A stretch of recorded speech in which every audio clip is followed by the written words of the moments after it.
There's a brilliant quote by a hilarious comedian which says, "Some poor phoneless fool is probably sitting next to a waterfall somewhere, totally unaware of how angry and scared they're supposed to be." As mentioned in the last insight in this series, there are really only two base emotions on the extremes, love or hate. And the numerous underlying element to hate is just fear. And no one spreads fear like corporate or fascistic media, especially what calls itself conservative media, when we would say it's just trying to conserve robber baron criminality at best or imperial royal hierarchies at worst.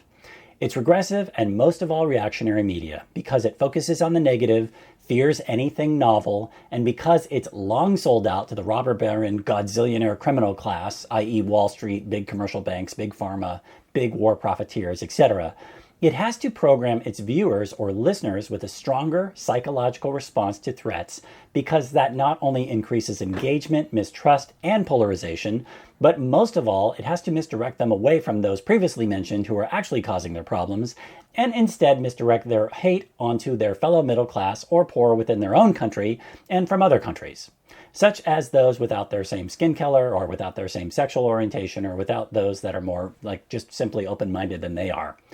One of the main ways this game is played is through border fear and hate, because imperial agents know that austerity measures either lead to progressive revolution or fascism.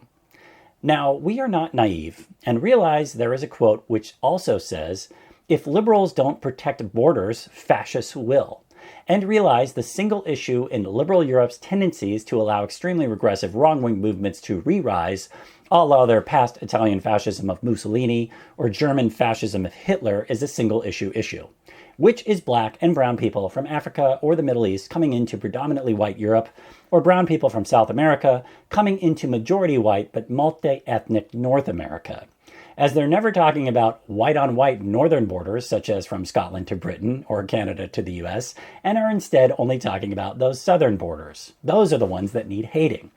Although you, of course, cannot have mass open border illegal immigration, that never works out.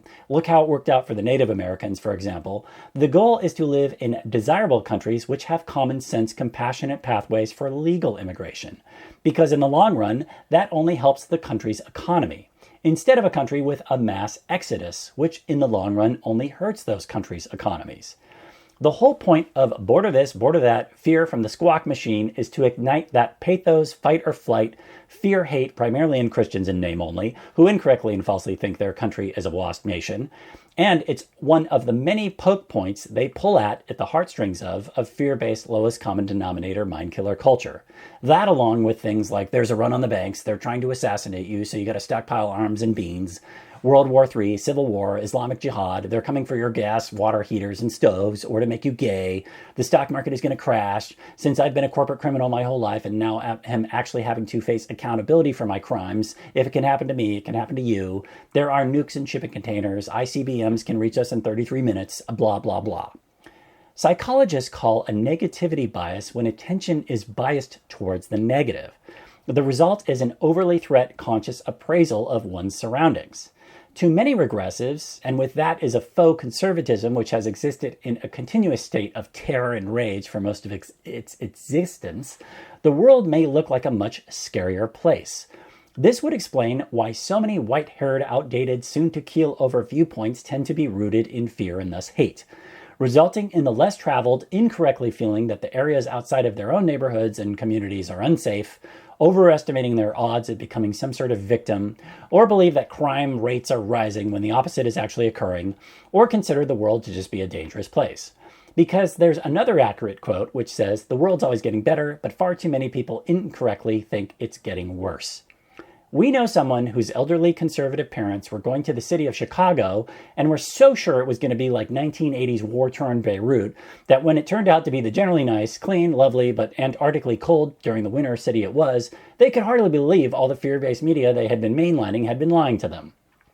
Hate speech is commonly defined as any communication that disparages a person or group on the basis of some characteristics such as race, color, ethnicity, gender, sexual orientation, nationality, or religion.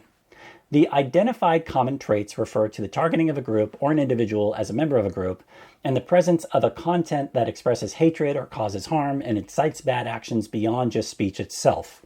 and has no redeeming purposes other than just venting and creating an other to assign blame to for your own personal life problems. The controllers know they need to hijack minds externally and make them fear or hate-based internally. Because not only is fear the mind killer, the more you hate what is out there, the more it really means you hate aspects within yourself. The Hermetic principle of as within, so without knows that there is a correspondence between our inner state and our outer experiences, with our inner thoughts and emotions shaping the reality we perceive and experience.